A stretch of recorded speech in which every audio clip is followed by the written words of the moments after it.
Toutes les civilisations anciennes parlent de divinités, de héros et de monstres. Ces anciennes religions, à leur façon, ont tenté d'expliquer le monde. Aujourd'hui, à la lumière de la science moderne, nous ne voyons plus l'intérêt de ces histoires. Pourtant, les mythes anciens avaient une fonction bien précise: établir des liens entre l'humain, la nature et le sacré. Dans les mythes, la nature apparaît comme un grand mystère, à la fois dangereuse et fascinante, peuplée d'êtres surnaturels. Ces mythes nous montrent la relation mêlée de respect et de crainte qu'entretenaient nos ancêtres avec les peuples de l'autre monde. Les esprits de la nature ont de nombreux noms partout dans le monde. Pourquoi est-il important aujourd'hui de se souvenir de ces histoires reléguées au rang de contes de fées? Car la situation est critique. Des hectares de forêt disparaissent chaque jour, l'eau qui servait autrefois à étancher notre soif est aujourd'hui polluée, des espèces animales et végétales disparaissent dans l'indifférence générale. Ce ne sont que 3 exemples de la situation écologique alarmante dans laquelle nous vivons. Il y a des hommes dans ce monde prêts à sacrifier toute vie sur Terre tant qu'ils peuvent continuer à rouler en SUV et à prendre l'avion.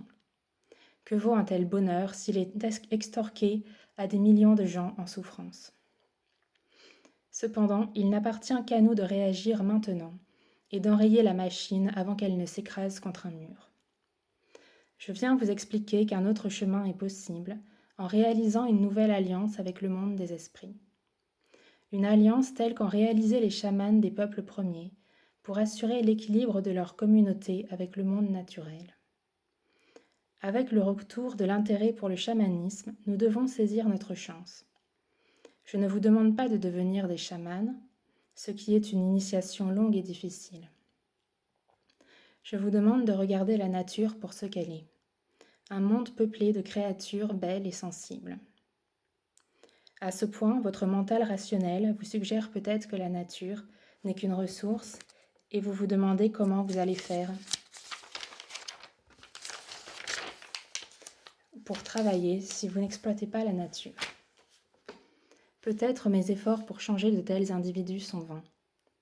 Mais si vous avez déjà contemplé un coucher de soleil avec émotion, ou si vous aimez vous asseoir en silence sous un arbre, alors peut-être votre cœur est-il prêt à s'ouvrir au monde des esprits. Si vous êtes intrigué, faites une marche en forêt et prenez le temps de vous poser 10 minutes sous un arbre. Énoncez votre intention, par exemple: je souhaite rencontrer le peuple des esprits de la forêt. Ensuite, fermez les yeux et laissez votre mental vagabonder. Ouvrez vos sens et votre imagination. Percevez-vous un son, une odeur, une présence? Ne forcez rien, accueillez. Si vous faites cet exercice sur une base régulière, vous commencerez à développer vos perceptions psychiques. Seule une pratique régulière peut donner des résultats. Quand vous avez fini, laissez une offrande au pied de l'arbre, une plume, une fleur ou versez un peu de lait.